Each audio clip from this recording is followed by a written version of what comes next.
Chapter 1 Wars of Growth. At this point, it may be well to remind the reader that the three books into which this work is divided, like the distinction between dominations and powers itself, are not to be taken for separate natural processes, such as history or natural science might distinguish. For all events arise according to the generative order of nature, whether by involuntary growth or by militant or rational action, and all liberal arts, materially considered, form a part of the economic articulation of society. The distinctions which I establish are made in view not of any distinct forces imagined to be at work in the world, but in view of the different moral results generated by the concourse of all natural forces. Politics are a part of morals, as morals, for a philosopher like Aristotle, are a part of politics. Both are names for the human physiognomy that natural life acquires at certain junctures, or for the natural conditions that cause that moral physiognomy to change. So the material process by which a man makes an axe, when he uses it to fell a tree, becomes an economic art. But if he uses it to kill a wild beast or an enemy, the axe, without ceasing to be a product of economic art, becomes a weapon and an instrument in the arts of defense and destruction.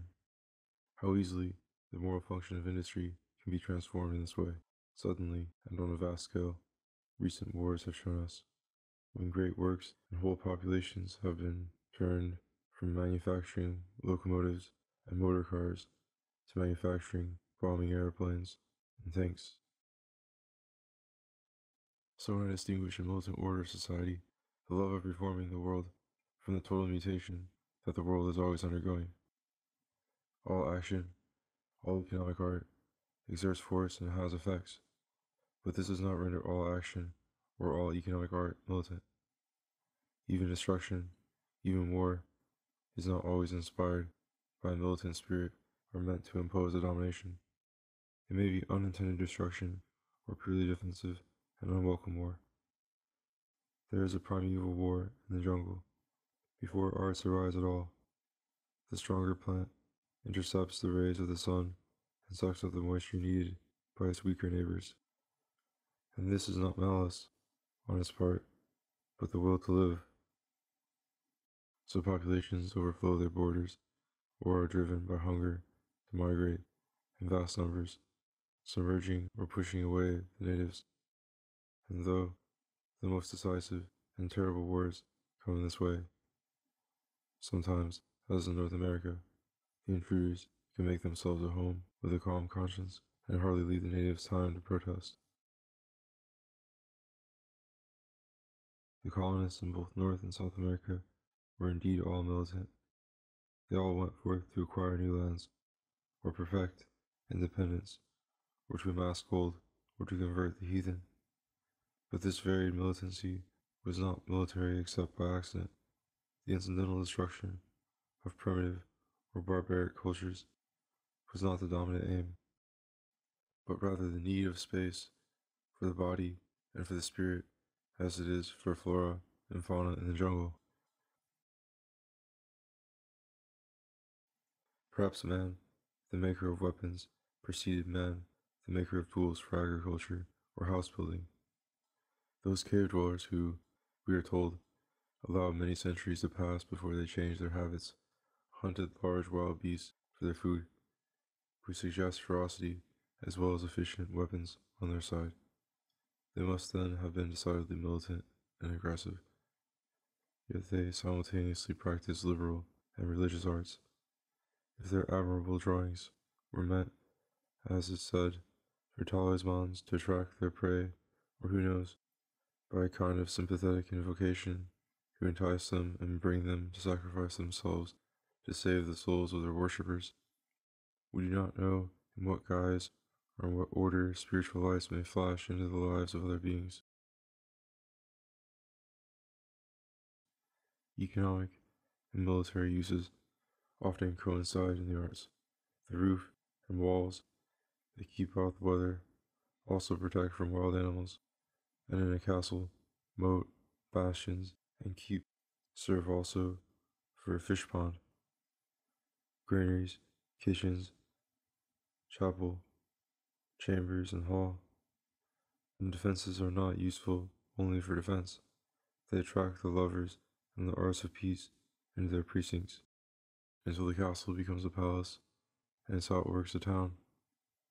Existence itself, since it involves continual lapse and renewal of forms and relations, is essentially a blind and involuntary war. This Heraclitus long ago asserted, Lucretius insisted on, and Darwin perceived afresh. It should never be forgotten by anyone who does not wish to be deceived about this world and about the place of life and morality within it.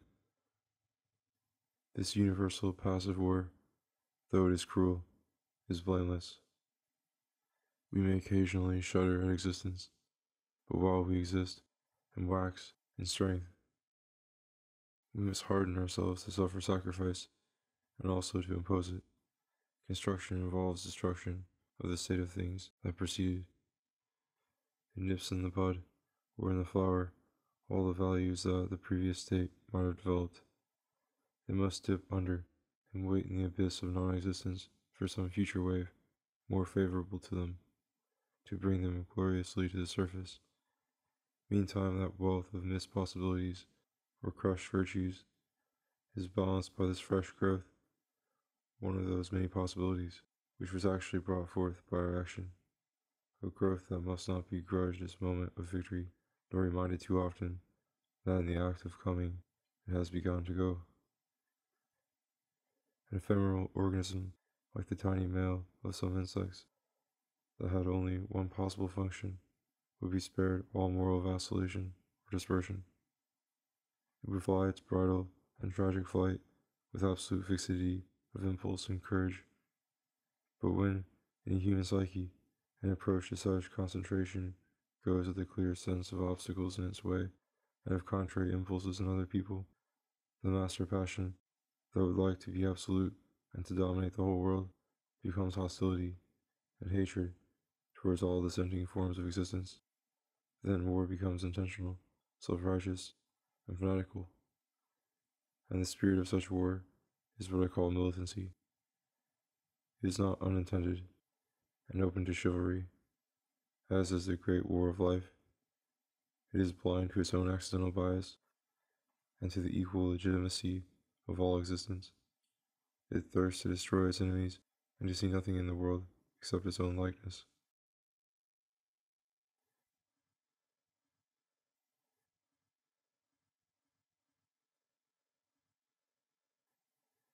Chapter 2: Wars of Imagination.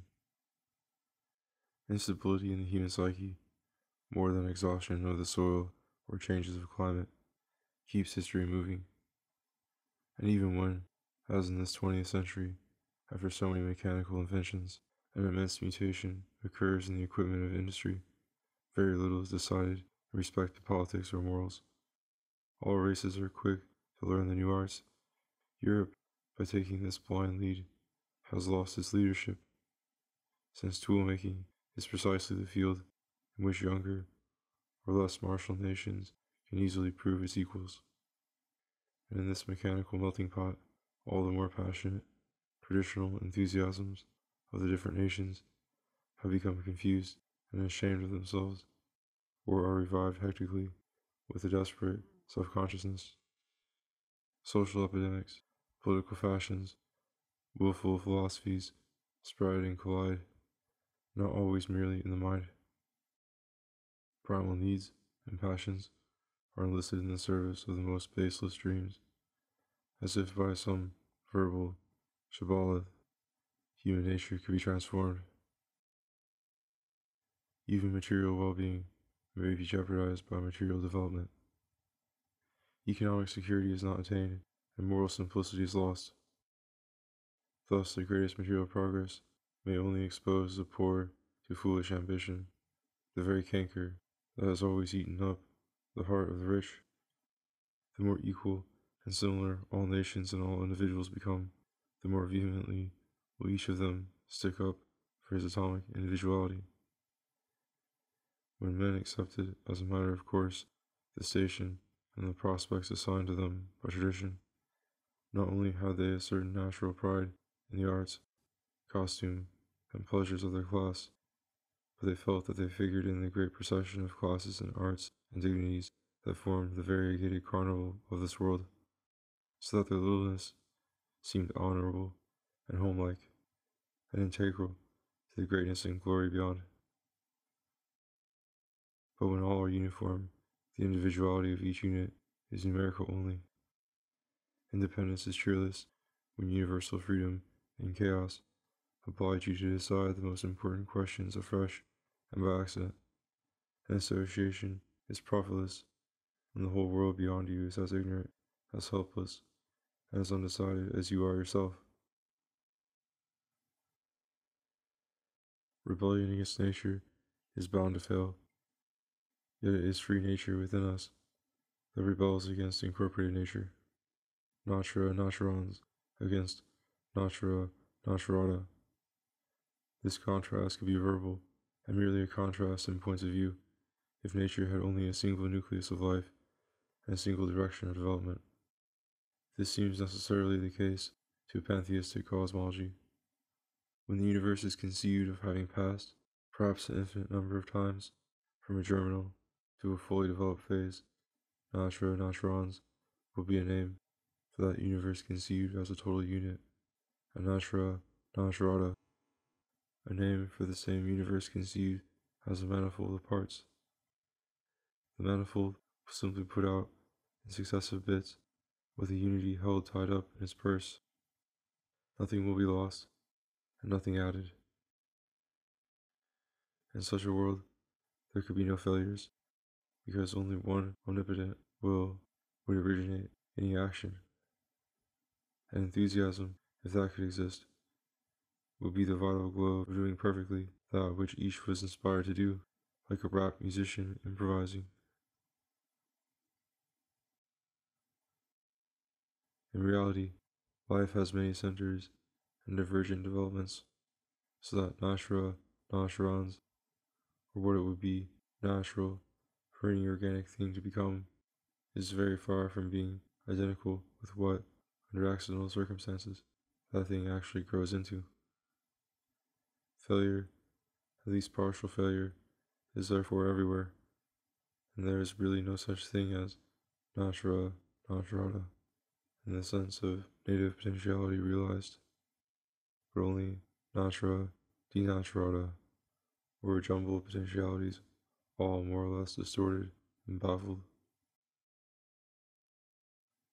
Thus, the formal perfection of the universe, as completely expressing its own nature and laws, covers a moral chaos, in which the vital nature or law of each thing is defeated and turned into a maimed and monstrous caricature of what the thing was capable of becoming.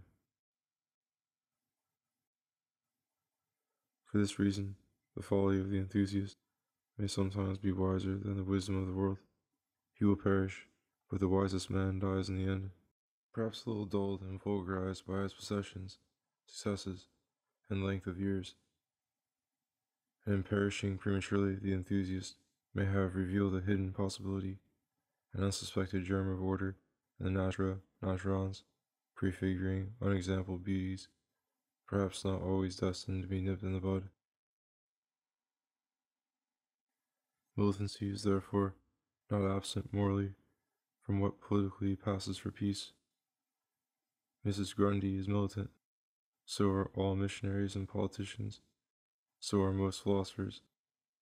Militancy is even found in writing what is called history. In poetry it is incidental, since fury of a different color may be expressed by the same poet in the next effusion, and the total spirit of the greater poets is not militant. There are 9 muses, and they are not expected to quarrel, but to dance together. In polite society, there is a good deal of envious or satirical militancy amongst rival leaders and fashions. Snobbery is militant when it is a desire to climb, and not merely an innocent admiration of unattainable greatness. In families and between friends, also there is a good deal of unreasonable insistence on dominating one another. The people we care for most give us the most trouble. Social enemies are easily ignored or avoided, but who shall deliver us from our families and from our habits? It is we who cannot deliver ourselves from them. To stick to them is almost always the lesser mutilation of our primal will. For even in each individual, there is often a civil war, in which a new passion militates against an old circle of interests, or where, in turn, the old interests, alarmed, raise a storm of protests and insults against the intruder. Yet mere existence hardly gives custom a right of possession, and habit insensibly varies of itself until it is opposed not by accidental, unintentional lapses, but by open defiance and contradiction. Yet by this defiance and contradiction, a convention that was originally quite peaceful and complacent may become constitutionally and furiously militant, as happens to dogmatic moralities and religions when rebellions arise in their own camp. When, however, a not too moralistic sage like Krishna finds two souls, alas, dwelling in the same breast, it by no means appears to him that either of them need be wicked in itself. The only trouble is that he loves them both and finds them, alas, incompatible. Here we see the roots of militancy laid bare by a poet uttering his genuine sentiments with a philosophical frankness, suffering and yet not condemning the cause of his suffering. Are not all objects of desire necessarily desired, as the scholastics and sub specie boni, often under the guise of the good? How then should any of them be intrinsically evil? And why should primal will, which by loving them all is the common father of their goodness, ever disown any of them? Ah, it never would, if it were the primal will of a free and absolute spirit, but then it would be divine, infinite, and immutable.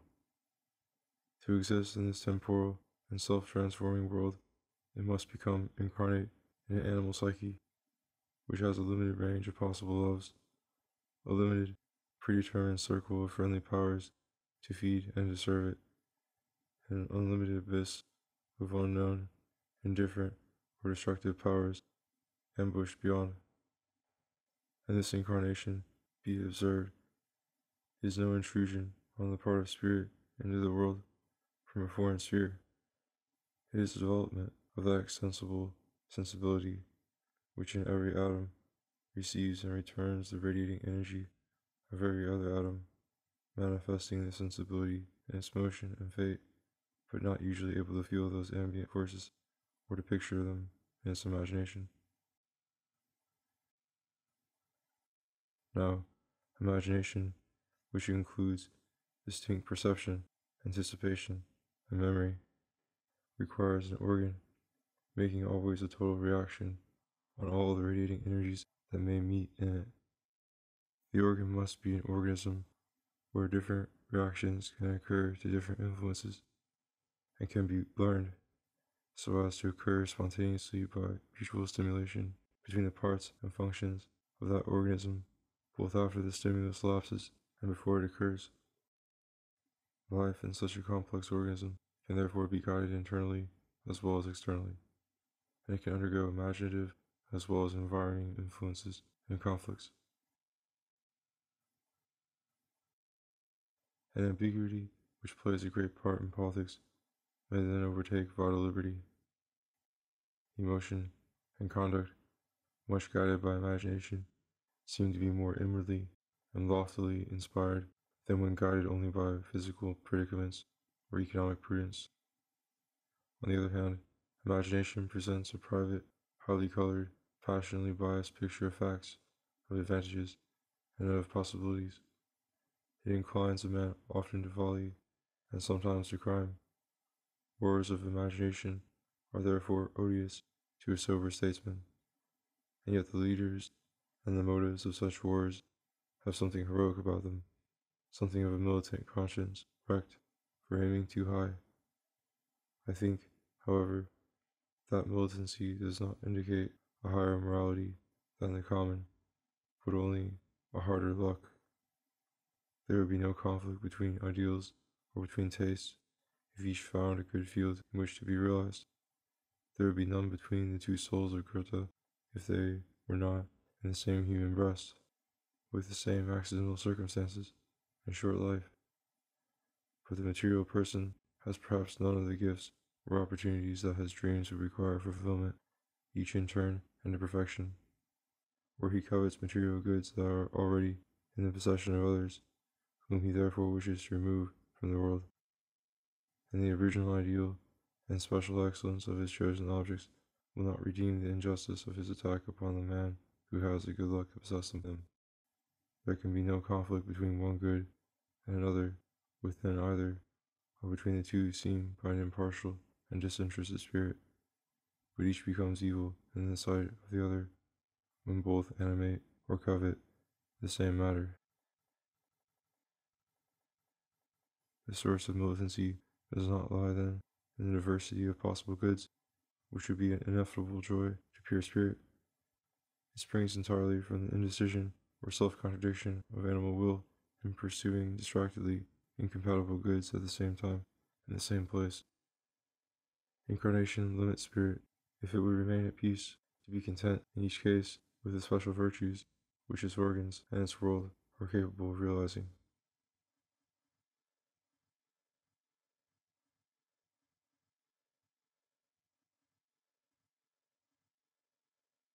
Chapter 3.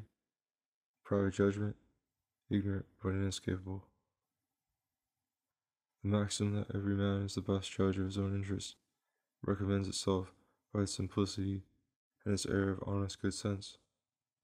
It can nevertheless be seriously questioned, and its meaning or reflection may seem ambiguous. Are a man's interests those of his body only, which he might be expected to feel, or do they include those of his family, his friends, his enterprises, his honor, his soul, and his country? And if such ulterior interests are included, does he remain the best judge of what is best also in those perhaps infinite careers? Or are we to understand that he cares and works for these remote results, inasmuch only as he expects them to react favorably on his own peace and comfort, and that he is indeed the best judge of how they may be brought to do so? Perhaps, however, the democratic mind can dismiss these difficulties without needing to solve them. A man may not always eat and drink what is good for him, but it is better for him and less ignominious to die of the gout freely than to have a censor officially appointed over his diet, who after all could not render him immortal.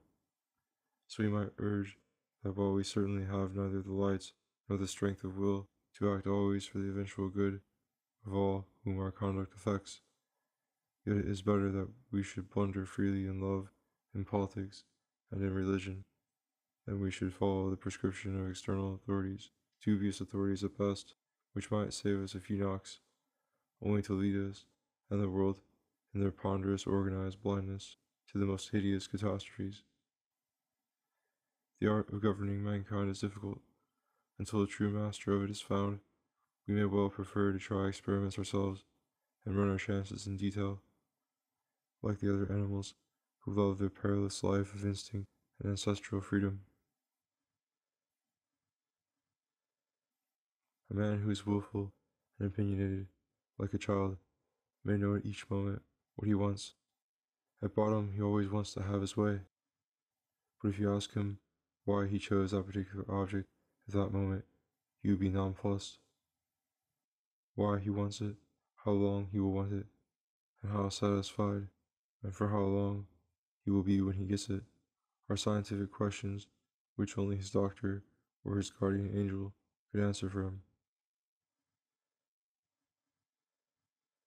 Nor is it enough for us to know what we want. The crucial points are whether the present circumstances render it obtainable and whether we have the means of securing it. On both these points, in the political field, the ordinary man thinks little and gets that little wrong. In a civilized society, in which history and science are cultivated, and where government has accumulated experience and information regarding the management of affairs at home and abroad, there will be plenty of authorities tell the average man what he should think and attempt to do if he wishes to prosper. But these authorities, in a liberal age, will be many, often technical, and at odds among themselves. An outsider, who either is comparatively willless or who is bred in some intolerant sect, might suppose that loose individuals would be distracted by so much diversity of doctrine. But no, lifelong observation has taught me that what happens in such a case is rather that sectarianism flourishes, and that each self-confident authority or sudden fashion attracts plenty of adepts for whose temperaments or circumstances that solution, at least for a moment, becomes a refuge from apathy and a social bond. The perplexed mind and empty heart thus find a congenial occupation, protected by encyclopedic ignorance. Private judgment preserves this radical ignorance no matter how much learning there may be woven into the doctrine that it adopts. Even the experts in each of these sciences often preserve a blank mind as to its significance. What if their science is physical? At least they know well the experiments and the alternative expectations they have been intent upon.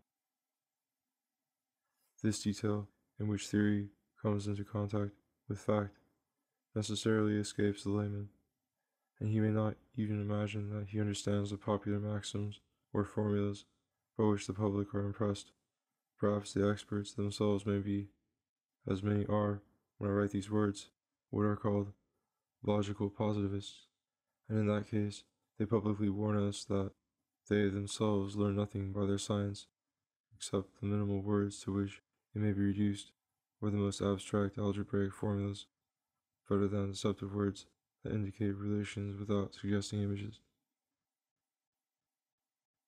Images, however, are the most precious of realities for the sensualist, the painter, and the poet, while the musician rivals the mathematical physicist in constructing, with pure sounds, a human echo for inhuman things. Yet music, as far as I know, has never attempted to direct politics.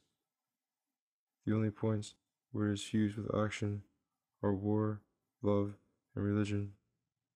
And here music brings to light an elementary rhythm or euphoria in processes deeper and more intimate than what vision can represent or science describe. If the other senses, sight, touch, smell, and muscular tension, when it grows conscious in pleasure or pain, could develop their intrinsic variety into progressions and harmonies as vital as music, they would expose their essential ideality as plainly as music exposes it. In becoming the material of liberal art, each of those classes of sensuous phenomena would proclaim its pure subjectivity and its remoteness from the sphere of physical existence and economic art, while the hidden physical instrument that, in each case, produced that phenomenon would become as familiar to us as are the bodily and instrumental sources of music. How then does it come about that in daily life, pictorial and mathematical ideas do not mislead us as dreams do, when those ideas, too, intrinsically, are the very stuff of dreams? Because hereditary life, when it takes the form of an animal psyche by adapting action to external occasions, begins also to evoke internal feelings and ideal images, so that, insofar as these feelings and images vary with those occasions, they become an ideal record of that action and of those occasions. This record we call memory or knowledge, since it is mental in itself, yet signifies material events, and with the growth of economic arts, imagination learns to reproduce the history of remote occasions, not from anyone's memory, but in ideal perspectives centered in the animal life of supposed witnesses. Many of these pictured histories are only dreams, expectations, or myths. The degree of their significance is correspondingly various, and there is far more illusion or mere imagination in human thought than there is truth. Yet truth is still sought and partly found insofar as thought is not lost in centrifugal fictions. It is always true, at least, in assuming that there is truth to be sought. If this assumption were false, knowledge would be impossible. since perception and expectation would have no intended objective, but be non-indicative sensations. Life imposes faith when it imposes action, and it justifies that faith insofar as its promise is somehow fulfilled. To that extent, our mental language is normal and innocent, though subjective. The more, therefore, a man's attention retreats into speculation, and judges not according to custom or instinct, but by questioning and comparing his precise ideas, the more at a loss he will be, and either become a skeptic in theory, abandoning himself in practice to convenience and usage, or else, finding some of his ideas and feelings stronger or more pleasing than others, he will confirm himself in these, and dismiss all others as false or wicked. The faith by which he lives will in either case be a perfectly ignorant and groundless assertion, either of a convention or an inspiration, a plunge by which laughing nature eludes an intellectual suspense incompatible with action and with moral determination. It is this ignorant and spiritually dangerous course that private judgment will condemn us all if we readily exercise it. But we seldom do so, and it is only in the decadence of political unity and traditional virtue that the few commit this intellectual suicide. Meanwhile, the many run like sheep before this or that shepherd, stampeded by his shouts or hounded by his dogs.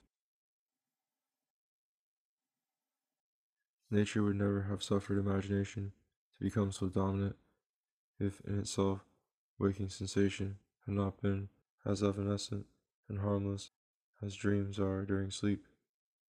But waking fancy, in its moral significance, is a symptom, not, like dreams, of organic waste, but of organic reaction and ready adjustment to things at a distance. And this distance is not only spatial, such as is spanned by the animal's sense of smell, hearing, or sight, but also a temporal span, backwards in memory, and in man often forward also, when the psychic preparation for appropriate action enables us to foresee and to plan probable events or elaborate undertakings. This is the greatest feat, as far as we know, that the generative order of nature has ever accomplished. Teleology, visible in all self-repeating processes, where the beginning of each phase or beat is pregnant with the end. Here becomes rational art, for here a living being produces a result that it had actually preconceived and desired. Sensibility, intrinsically merely an aesthetic overflow of organic life, now has acquired the moral dignity of intellectual and emotional accommodation with nature or with the will of God. Such a development of sensibility into intelligence repeats at another level that power of budding into something new which vegetative life displayed when it generated feeling. Intelligence, too, is something unprecedented in quality and entirely unforeseen, yet it remains relevant to its physical occasions both in distribution and in momentum. For like feeling, but more sparsely, intelligence realizes in some degree a living ideal of logical and dramatic complexes, dynamic formations that the flux of existence, in spots, may fall into automatically. The most intelligent of men, therefore, possess only human images and concepts, taken from a casual point of space and time with a casual sensibility and moral bias. His knowledge is an ideal figment painted with his vegetative oils and dramatized by his private passions. This is just as true of conservatives who cannot conceive that the authority they recognize could be wrong, as of the most inspired prophets or rebels. In either case, an absolute conviction can be nothing in its physiological actuality, but a wager made by a sudden fatality, rich perhaps in eloquent justifications, but absolutely ignorant of its dumb sources in the self. Being alive, man cannot help breathing, seeing, feeling, and acting in one way or another, without any original, ultimate reason for existing, feeling, or acting as he does. Once caught in the vortex, his momentum becomes, in his eyes, its own reason for being, and so does the momentum for all other things and all other persons. Can there, then, be no such thing as wisdom? And without prior credentials, may not wisdom bring a sense of security and peace, not based on arguments, but on placid participation in the generative order of nature? Yes, but since all things, even the most insane, arise according to that order, we must reduce our criterion to the political standard, if we would discover the secret relative soundness in opinion.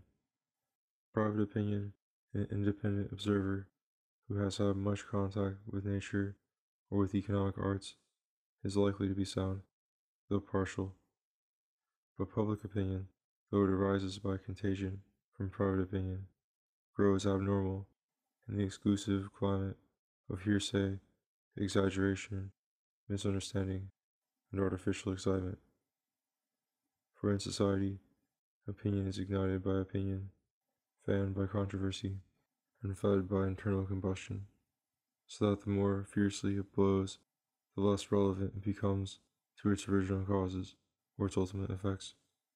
If, on the contrary, some competent individual has been able to found an institution which will embody his convictions, however simple, and will perpetuate a way of life, however special, that institution, if it takes root, will produce not public opinion in the air, but settled habits and attachments in a group of men who may become the nucleus of a distinct civilization.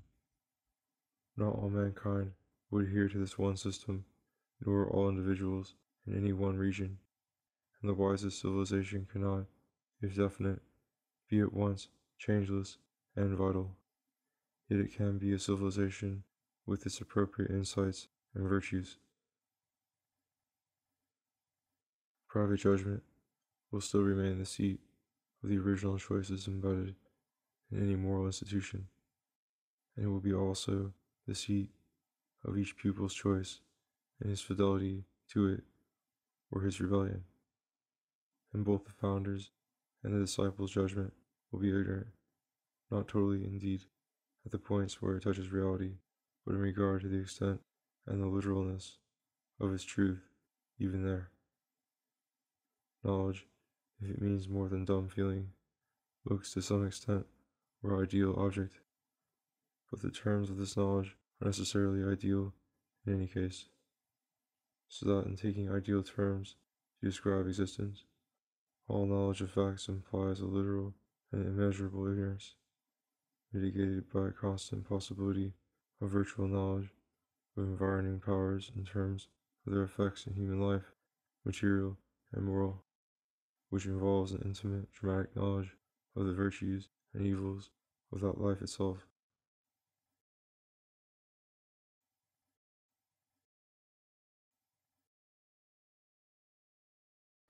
Chapter 4. Militant Mind. Liberal arts are liberal in their spontaneous growth and free function, yet in their organs and conditioning circumstances, they remain portions of the universal automatism of nature. And in this capacity, they may become militant.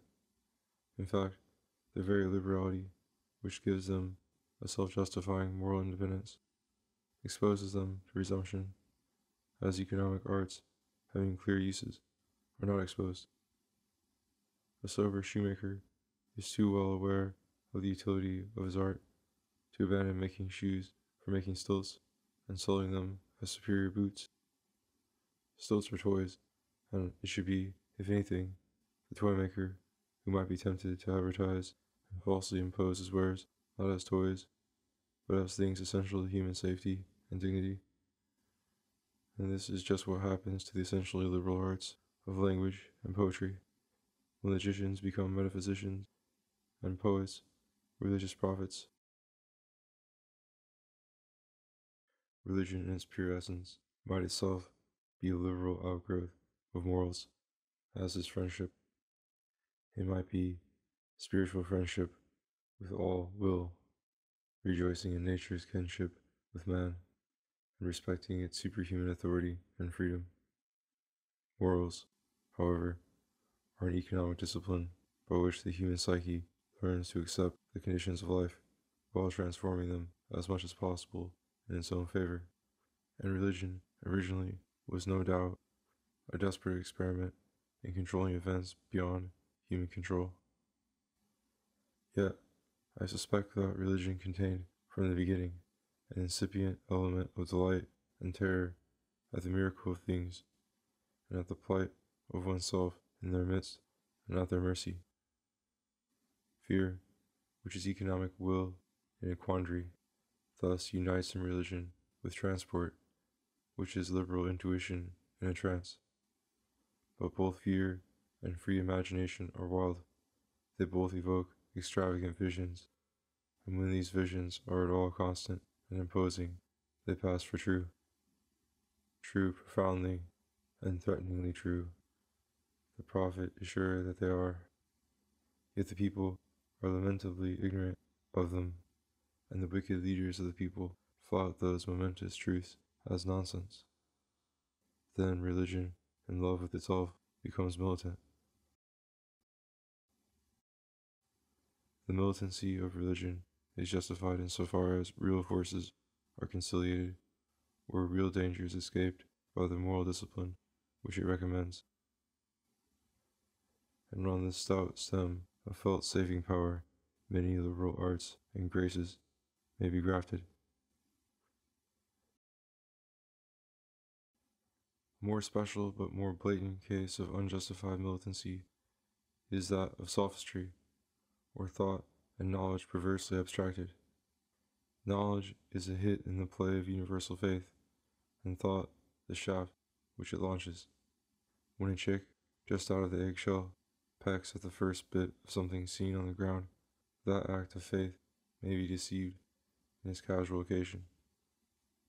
If the bit is a pebble, and not a berry, or a grain, or an edible insect, but the chick is not deceived in the generic cognitive function of pecking with which its psyche is endowed, it will peck again, and soon learn to distinguish, at sight, the choice bit from the useless pellet. Now, I am convinced that the trained chick, like the trained child or workman, never confuses appearance, whether deceptive or trustworthy, with reality. For the veracious appearance is not veracious in itself. It might be seen in a mirror or in a dream, but it is veracious only because it comes from the sort of thing that can be eaten, or less directly turned to the uses of some economic art. What the reality may be in its substance, if such a question arises at all, is a matter of vain speculation. The object encountered may, if examined, present many new appearances, but all that our knowledge of it will ever yield pictorially will still be an appearance, or information about some condition under which the appearance is elicited. That which for a living being distinguishes reality in anything, in contrast to each and all of its appearances, is that he encounters it, may move, keep, or transform it by the work of his hands, or be swept away by it, and perhaps destroyed, even when, like the wind, it is invisible. The reality exists in the same sense and in the same sphere as does his own body, known to him primarily and perpetually, not as a vapid, impotent image observed, but as a vital agent inhabited, a fighting agent in that continuous dynamic sphere which is the real world. Common sense and natural science, insofar as they succeed in tracing and calculating the continuous dynamic process beneath appearances, simply adopt and refine the chick's adventure and animal faith, which is reenacted in every perception and expectation, and is verified in every successful action or piece of work. But in man, imagination is extraordinarily fertile and redundant. He does not see only with his eyes open, When he shuts them, he often sees the same things again, although they are not there, or sees other grotesque and inconstant images that agitate him and arouse his anxiety no less, and perhaps more, than in waking life, so that between his sane ideas he has others, and even when the control of reason, on the whole, keeps his beliefs and actions appropriate to his real environment, a cloud of half-thoughts and faint, irrelevant visions floats through his mind, and sometimes fills the scene, so that he forgets, as when tipsy, where he is, or what conduct is in order. Quiescent instincts and capacities may profit by this relaxed mood to inspire all sorts of fancies, not wholly absurd, since those potentialities in the psyche find in them a visionary satisfaction. Moreover, a man's waking fictions flourish as his night dreams hardly can do in their evanescence. Daydreams may be recalled, developed, corrected, they may become plans, guiding hope and ambition, or they may be given out as true stories, myths, or revelations. On them, not one dreamer only, but whole races may feast their hearts and enlarge their imaginary world and their imaginary importance and powers. When fabulous history or fabulous religion becomes militant, the passion which they evoke is not a mere obsession with words or images, although these have a magic of their own, as appears in the cult of names and of pure poetry and music. The militant motive is rather political, and imagination helps only to render this motive clear and communicable in the very act of rendering it, in most cases, fantastic and disastrous. Sometimes, however, the power of words or images serves to arouse enthusiasm for a secretly rational aim, and false beliefs may nerve the will to profitable actions. There is, moreover, a disinterested, though not unprejudiced cult of images and words among skeptics and psychological empiricists, and it sometimes becomes fantastically militant, not because they love words or images, for they are not poets, but because they hate to bow to any alien power or admit the existence of any hidden thing. I have said that this speculative militancy, by negation, though disinterested, is not unprejudiced. Emotionally, among the Greek sophists and the modern psychological skeptics, a sense of outrage rankled at having been deceived, oppressed, and imprisoned by tradition, and their revenge was to deride tradition, bringing in all the proofs that the natural philosophers had begun to give of the fictitious character of myths and of all moral and political conventions. But they hardly reckoned with their host. The human psyche had not composed those myths by dint of arguments or alleged proofs, but had woven them almost unawares, letting imagination and human feelings of a dramatic truth suggest and develop the vital secrets that might lie beneath the surface of events. There had been, at least in early Greece, no militancy or fixity in these traditions. A great liberty had been allowed to poets and philosophers in devising their theories and expanding their fantasies. The very exuberance of these ideas proved how innocent they were, and how studious and fertile the minds were that bred them. But, cried the knowing sophists, those ideas are false. And they could quote old Xenophanes, who was no sophist, who had said that if they had had hands, horses would have painted the gods like horses, and oxen like oxen. This truth was an important acquisition in criticism and self-knowledge. But, unfortunately, the dominant tradition in ancient science stopped there and retained images of sense as if they were primary and absolute facts, identical with the constituents of the physical world. But in fact, the sensations and ideas of man are as much products of human nature and figments evoked by the reactions of human organs as are the fictions of poets and prophets, only that they arise more often in response to contacts with external forces, and therefore follow the movement of the real human environment more closely than do dreams or irresponsible reveries. Blind to this fact, both ancient and modern critics have made a metaphysic out of appearance, and have thought themselves enlightened for being deceived only by the most artificial of illusions. Perceptions are indeed not illusions if taken as active life takes them, for indications of external facts and forces, as language is when used in giving names or commands. But they become illusions, as all thought and language does, when substituted for the external and dynamic conditions of human existence and action. Feeling and imagination at the same time constitute an inner music, which in times of leisure and reflection can be developed into an ideal world of various dimensions, logical, aesthetic, and mythical. These visions are like dreams in their status and unsubstantiality, but superior to dreams in two respects. For since they occur in waking hours, when a man is firmly adjusted, physically and morally, to his real physical surroundings, he cannot mistake his ideal objects for material things, and since, being awake, he can be coherent and steady in his ideas, he can notice and verbally record their intrinsic qualities and essential ideal relations. Logic and painting, mathematics, grammar, and music can thus form new and wonderful other worlds, worlds clearer and surer than the naturally existing one in their ideal texture.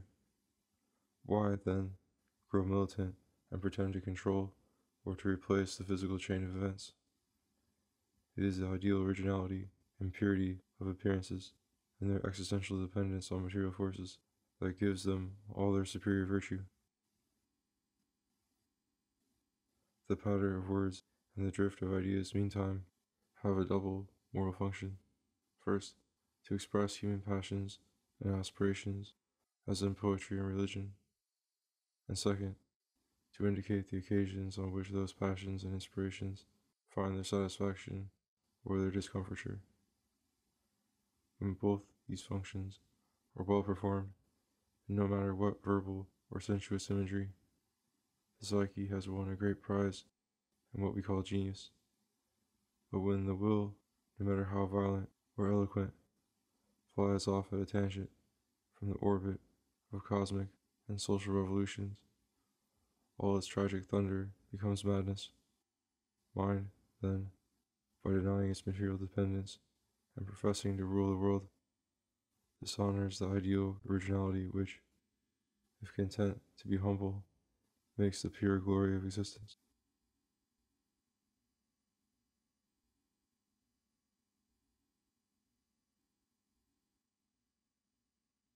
Chapter 5. The Mirage of Politics. The political firmament is not peopled by obviously impossible monsters, like the old signs of the zodiac, but only by slightly enlarged and vaporized copies of the very images and grammar current in the economic arts, so that everything in the politician's mind represents the real world, except his politics. It is history, I think, when critical and disinterested, that can help us to trace the real forces of nature and of human nature that have determined events, and to distinguish them from political or religious philosophies of history. The real forces leave their mark in customs and institutions. If we could trace the complete material history of events and monuments, we should possess a dumb show or pantomime that would irresistibly suggest many a plausible myth about the feelings and thoughts that might have animated that spectacle. Such a modern dramatization of other times would probably be romantic and Baroque, its chief value would be to express our own spirit. This would tinge our understanding even of any surviving words and monuments of the past, but at least in their material form, the relics were integral parts of it, even though the words may have been lies, and however falsely we may interpret the feelings that they then conveyed. Suppose that, by a sort of ventriloquism, we could now draw from the past only an echo of our own passions. Yet, even such imputed feelings might deceive us less about that buried world than at the present moment our feelings deceive us about our own times. For, in that other historic case, we should be simultaneously conceiving people's actions and the issue of those actions, so that, being in possession of a long stretch of physical facts, not veiled by any particular psychological view contemporary with them, we might attribute to those dead actors words and thoughts more appropriate to their predicaments than any that had ever occurred to them, more appropriate, perhaps, than any that living beings ever enact under stress of the flying present, when we are too intent on passing accidents to remember their causes or foresee their results. Our historical dramas would represent a nobler society than ever existed. It is only when, as for a dramatist or historian, all the relevant episodes and special threads of relation in the dense tissue of events, all the relevant facts are open to inspection, that moral reflection can select special episodes and special threads of relation in the dense tissue of events, and can turn that tissue into a tapestry full of decorative and romantic motifs. For some historians, the whole life of the universe then becomes a poetic composition, in which everything is legendary, heroic, and mythological. Others, however, content with the scattered bits of self-revelation contained in literature and in monuments, may truly revive fragments of the moral inspiration that has actually animated mankind. These eclectic historians would not invade the territory of natural science, or add any complementary facts or principles to those for which there is material evidence. Their psychological reconstructions of past or alien life will be aimed rather at correcting and transcending the ignorant interpretations that the public always tends to make of whatever is foreign to it, so as to flatter contemporary prejudice by representing every other epoch as either a stepping stone to the present culture, or else an aberration. Political philosophy is therefore compelled to flounder in the treacherous waters of passion, rivalries, projects, theories, and interests, most of them only imputed to whole governments or peoples. These are all second-hand, conventional, verbal factors. That which really determines action, and thereby the course of history, is the combined momentum of all the bodies and psyches concerned, which at the same time determines what passions shall be roused in the psyches, with what images of past predicaments, called motives, or of future possibilities, called aims. This momentum in individuals and in groups, where it is normally spasmodic and diversified, appears in politics as in religion, in war, and in sport, with particular vehemence. But this vehemence only intoxicates, blurring whatever feeble lights the mind might have evoked in those circumstances, if the rush and confusion of those very circumstances and the exacerbated will had not drowned all clearness. Tragic and comic poets have depicted human life, even at political crises, much more truly and completely than historians. They choose or invent scattered incidents, utterly neglecting all antecedents and consequences, which in their phenomenal forms are really irrelevant. But in neglecting these irrelevant episodes, they revive the the chosen theme, with as many of its cosmic lights, false steps, vain hopes, and vainer reflections as they are capable of imagining. And with these, they clothe and vivify the chosen episode, perhaps more richly and satirically than nature might have done in the real world. When politicians and political historians have poetic imagination, they do this work of tragic and comic poets without meaning to do it, and usually with less success. The memory and speeches of politicians are not good history. In recording the facts, they are untrustworthy, except perhaps in minor details, while in comic and tragic insight and understanding of their own place and careers, they are, with few exceptions, entirely blind. Homer is a pure poet, looks to the end, has no illusions, yet feels the perfection of every great moment.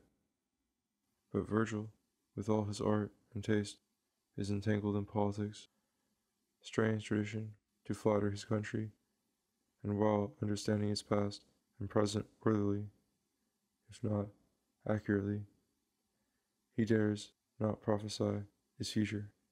Perhaps the Sibyl gave him a glimpse of it, and closed his mouth. Not one political philosopher or prophet that I know of, not one speculative historian, has dared to chart the ocean on which he sails. They can see the universe only in the likeness of a ship, and its history as the log of a voyage.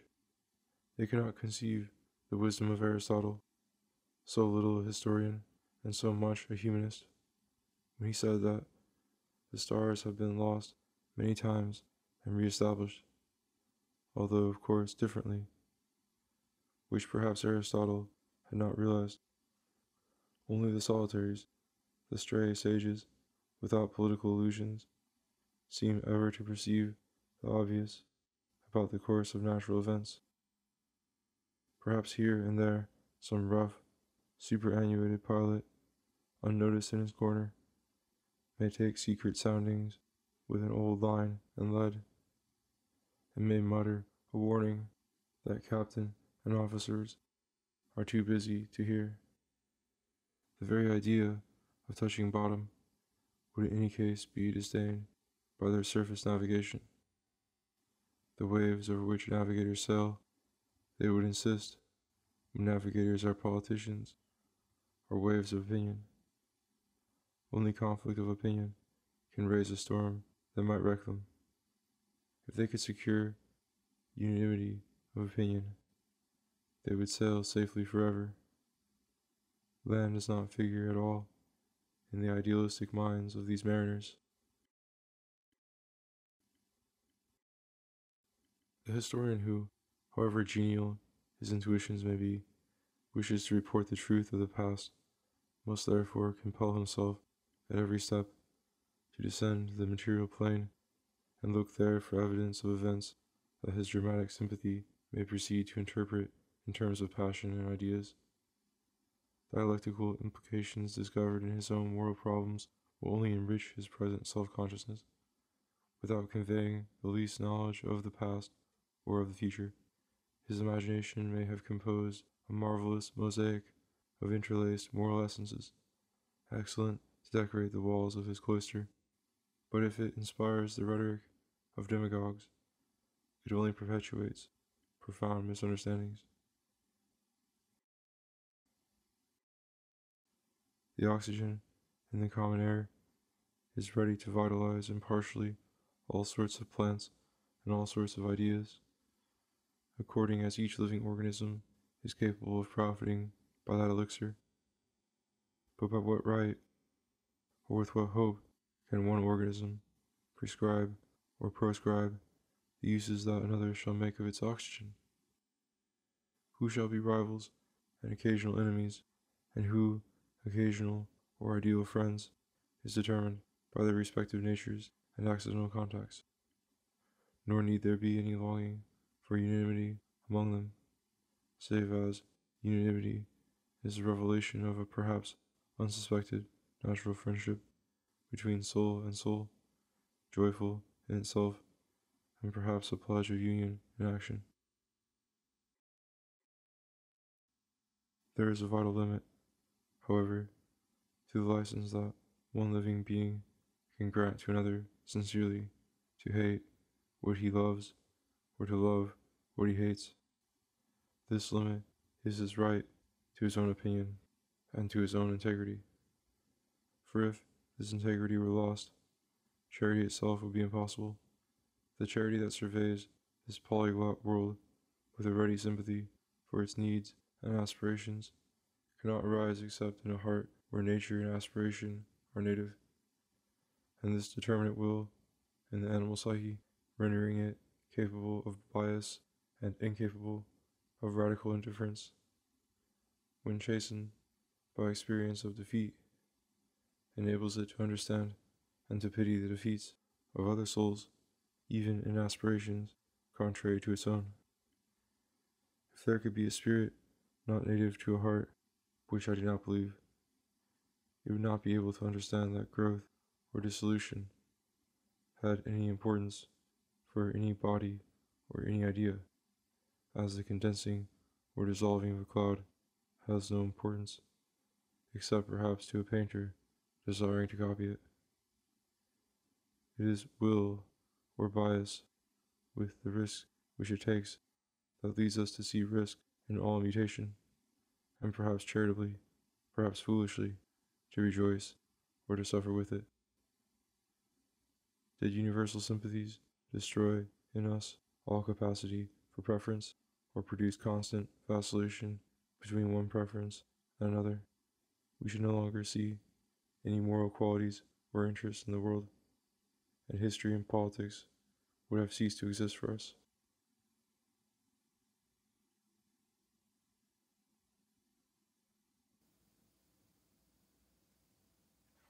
Chapter 6.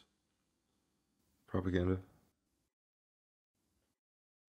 Ideas, considered simply, are essences, not pictures in animals.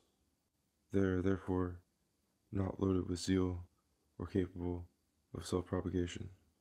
What we call the contagious force of an idea is the force of the people who have embraced it, and the perhaps irresistible hold of the idea upon them is not a power or magnetism in the idea itself, but a propensity or fixed habit in them to form that idea, which revert to it in intention, as when trying to recall a name. On the other hand, the awakened act of intuition, when the name comes, is a vital process, by no means passionless. In framing an idea, we successfully perform an act, of which we are instinctively proud. We repeat it, as we might our own verses. A contrary idea will henceforth irritate or offend us. And if the movement of the psyche, culminating in the idea, was massive and decided, we may not only cling to our idea tenaciously, but undertake to impose it universally, obliterating all contrary ideas that there may be in the world. Thus, there is always something turgid and physical in zeal for an idea. Yet this zeal would defeat itself if it appealed frankly to violence and open war. The secular arm might stop people's mouths and exterminate our enemies, yet those hateful enemy ideas would remain unrefuted and ready to rise again from their graves. Coercion must be accompanied by at least the semblance of a moral victory.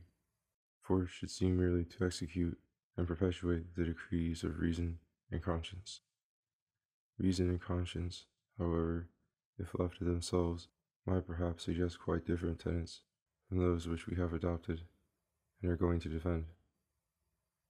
We must therefore mark beforehand the path that reason and conscience shall be allowed to follow, and in guiding them safely along that path, we shall employ eloquence, personal ascendancy, education of children from the cradle up, and tireless public invective, exalting, impressing, and overawing both young and old. This method is called propaganda, and consists in intentionally controlling the movement of ideas by social agencies. Propagation is something natural, propaganda, something artificial. The difference lies in the prior harmony which exists in propagation between the seed and the soil. The seed is scattered generously to the winds, and the soil receives and multiplies the grain most suitable to it, so that the growth is no less native to the land than it is true to its seminal species. Propagation comes as something essentially kindly and clothes each region with its appropriate fruits. Propaganda, on the contrary, begins by raking the ground and tearing up the native weeds, planting with care a perhaps exotic product over which it watches with anxiety, fearing a thin crop or some unorthodox variation in the species. Hence, these perpetual calls for manure, and the great fertilizer for artificial convictions is the appeal to irrelevant interests. You must maintain religion because it is good for morality and for commerce. You must keep up sports to avoid dissipation and ill health. You must raise armies to avoid war. But if really good only for such purposes, you would have only a sham army, sham sports, and a sham religion. Whereas if happy circumstances have brought you peace, health, morality, and commerce, very likely, as in the classic world, the broad light of that civilization would have bred among you true sports, true philosophy, and true friendship. Propagation, let me repeat, is something natural. Propaganda, something artificial. Honest moral and political interests propagate and defend themselves by merely existing. Each natural government or social system extends its influence where it can, but admits, beyond those limits, the lawful prevalence of other systems and other governments. Honest science and honest poetry diffuse themselves by virtue of an intrinsic evidence or charm wherever these can be felt, and neither the pure philosopher nor the pure artist makes any effort to impose his thoughts willy-nilly upon people too stupid or too differently endowed to understand them. Fanatics, on the contrary, cannot be content to wait and find their genuine friends where nature has bred them. They cannot afford to let their seed grow and their prophecies fulfill themselves by the moving equilibrium of physical forces. It is the essence of fanaticism to be impatient and to demand that nothing should ever exist anywhere contrary to a utopian regimen adopted in idea, without patent means of realizing it either in the world at large or even in the lives or habitual feelings of the enthusiasts themselves. The fanatic is a tyrant on principle and often a hypocrite in practice. He cannot exercise the art of government, even over himself, in a frank, manly way, with sympathy and understanding for the forces which he must subdue or even annihilate. Such sympathy or understanding would seem to him the deepest treason, a temptation of the devil still troubling his soul, and he will whip himself up to hate and to revile all that side of his own nature which, perhaps wisely, he has decided to sacrifice. He is in hot haste, and he fosters injustice in his heart as necessary virtue.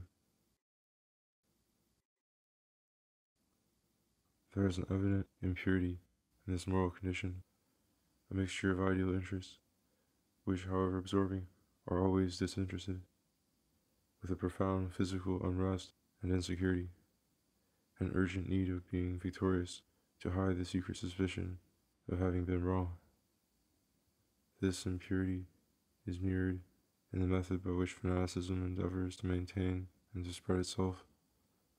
The thoughts to be conveyed are not allowed to recommend themselves only by their own clearness or eloquence, nor the virtues by their intrinsic dignity or sweetness.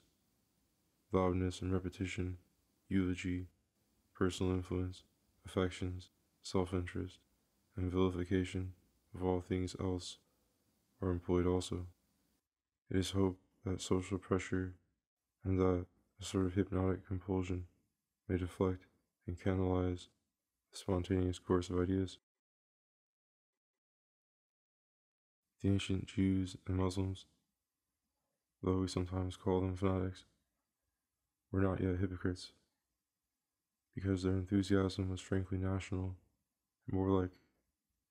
They formed, in their own eyes, an elite predestined to conquer and rule all other peoples without necessarily assimilating them, so that in their ideas, Muslims at least were not always intolerant or tyrannical, but only a little contemptuous, like Epicureans, towards the delusions of dirtier and more slavish sects.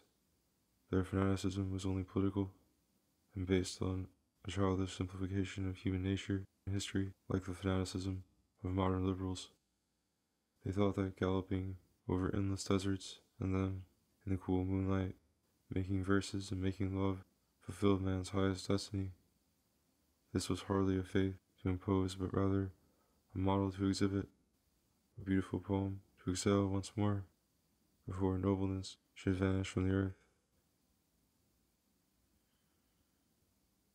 In a biological view, the agencies that control ideas are always ultimately physical: human nature, race, environment, and the balance of passions and employments in particular men. But insofar as these forces have already gone to form the psyche, and to make man what he is inwardly prompted to become, he adopts these forces for his own.